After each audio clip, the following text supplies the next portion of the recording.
Ginjal adalah salah satu dari 5 organ vital kita. Artinya, kalau salah satu dari 5 organ vital itu tidak berfungsi, orang tidak bisa hidup. Itu sebabnya disebut organ vital. Ginjal termasuk dari 5 organ vital yang lain, yaitu otak, jantung, paru, hati, dan ginjal.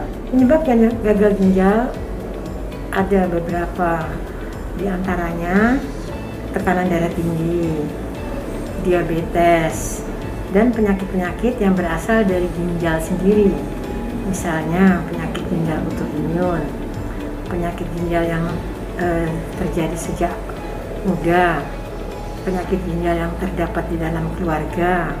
Kemudian juga ada penyakit-penyakit gagal ginjal yang disebabkan oleh kelainan bawaan dari sistem ginjal dan saluran kencing yang biasanya terjadi sejak lahir dan memberikan gejalanya bisa pada usia sebelum 1 tahun, bisa sampai setelah dewasa baru memberikan gejala-gejala tidak normal.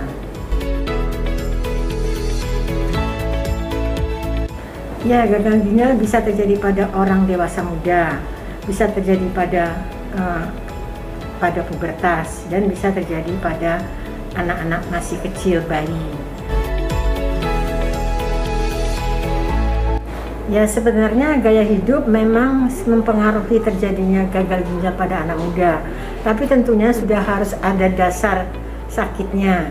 Misalnya anak-anak muda yang makannya tidak diatur, yang makan sesukanya, menyebabkan berat badan berlebihan atau obesitas, itu juga tidak baik untuk ginjal.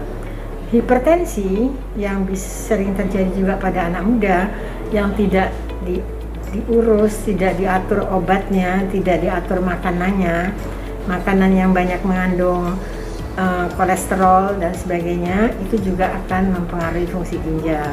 Demikian juga diabetes.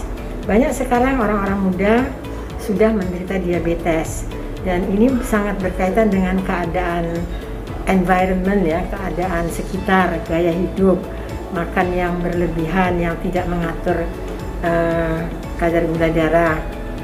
Kemudian juga banyaknya orang-orang muda yang mengkonsumsi obat-obat yang sebetulnya bukan dari dokter, ya, mereka dapat dari luar, dari apotek-apotek atau rumah-rumah obat di luar, dan dari teman-teman, dan beberapa dari obat-obat tersebut juga bisa menyebabkan ginjal rusak.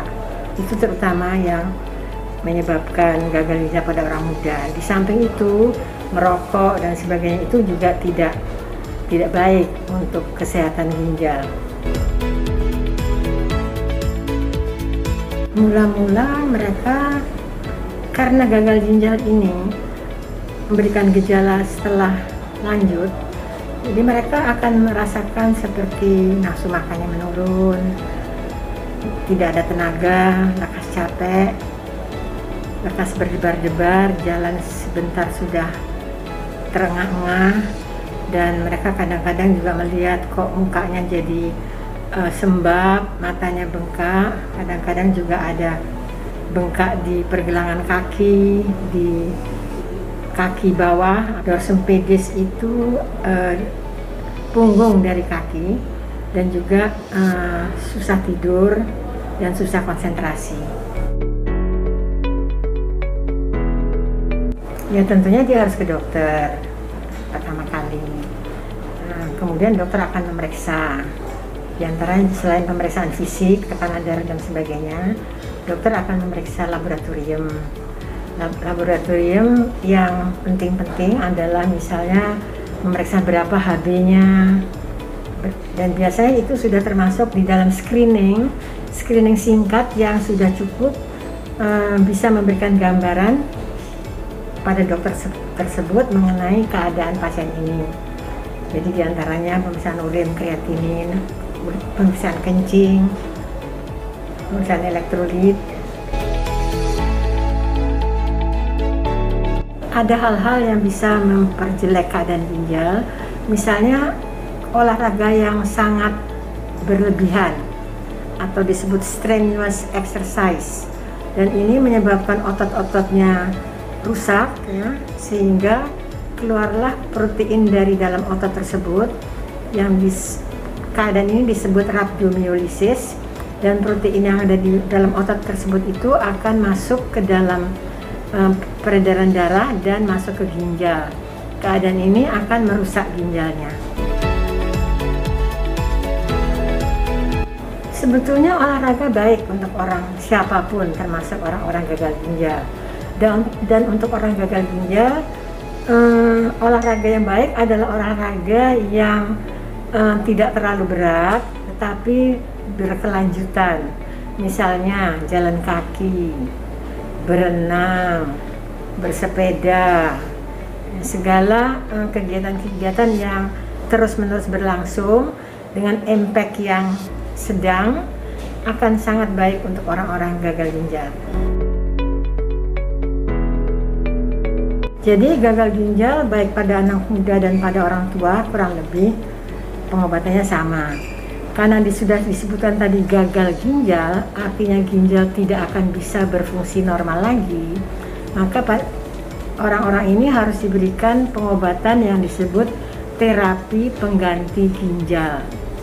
Terapi pengganti ginjal itu dibagi 3, yaitu yang disebut dialisis, dan dialisis ini masih kita sebut lagi hemodialisis atau peritoneal dialisis. Dan terapi pengganti ginjal yang terbaik adalah cangkok ginjal ya tentunya. Dengan cangkok ginjal, pasien fungsi ginjalnya bisa seperti normal dan dia bisa beraktivitas dan hidup seperti orang-orang yang lain. Ini terapi yang paling baik ya. Tapi tentunya sebelum sampai ke cangkok ginjal, hampir semua orang akan melalui fase cuci darah dulu atau dialisis ya.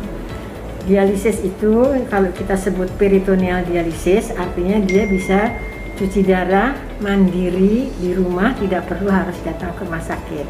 Barangkali dalam periode masa-masa pandemi begini, cuci darah yang di rumah itu yang terbaik untuk pasien. Di rumah pun bisa dilakukan hemodialisis juga, tetapi hemodialisis di rumah tentunya biayanya akan lebih mahal. Mengenai obat-obatan, tentunya pasien-pasien ini, orang-orang gagal ginjal ini perlu diatur makanan sehat ginjal, perlu diatur obat-obatannya dan asupan airnya, dan diberikan obat-obat oleh dokter sebelum tiba saatnya cuci darah. Dengan kata lain, orang-orang sudah ketahuan gagal ginjal masih dibagi atas fase-fase 1, 2, 3, 4, 5 ya. Pada stadium 5 atau fase 5, orang tersebut sudah memerlukan cuci darah. Dan pada fase 3 masih bisa dirubah perjalanan penyakitnya dengan pengawasan dokter dan obat-obat dan makanan yang diberikan. Jadi kalau sudah kita ketahui orang ini gagal ginjal kronis, maka usaha dokter dan usaha pasien adalah bagaimana hidup dan obatnya supaya tidak cepat-cepat masuk ke dalam cuci darah. Beberapa tips yang bisa dipakai untuk menghindar dari gagal ginjal. Tentunya yang pertama, kita harus tetap aktif dan harus tetap fit ya. Dan kemudian kalau kita mempunyai tekanan darah tingginya itu perlu dikontrol. Kalau perlu dipandu oleh dokter supaya tekanan darah selalu di dalam batas-batas yang aman. Kalau ada gula darah, kalau seseorang dengan diabetes, dikontrol makanan dan obat-obatannya supaya terkontrol baik dan HbA1c-nya mendekati 6. Berat badan harus dijaga dan makanan sehat harus dilakukan. Perlu minum banyak cairan ya, dan kemudian jangan merokok. Hati-hati dengan obat-obat yang bebas dibeli di rumah obat, supermarket, apotek ya. Untuk mengetahui fungsi ginjal kita, kita harus berusaha untuk dapat diperiksa fungsi ginjalnya dengan pemeriksaan laboratorium dari saat ke saat, tergantung dari apa yang dikatakan dokter, mungkin 3 bulan sekali, 6 bulan sekali, atau setahun sekali. Demikian kira-kira tips untuk dewasa muda supaya tetap fit dan hidup nyaman. Salam sehat!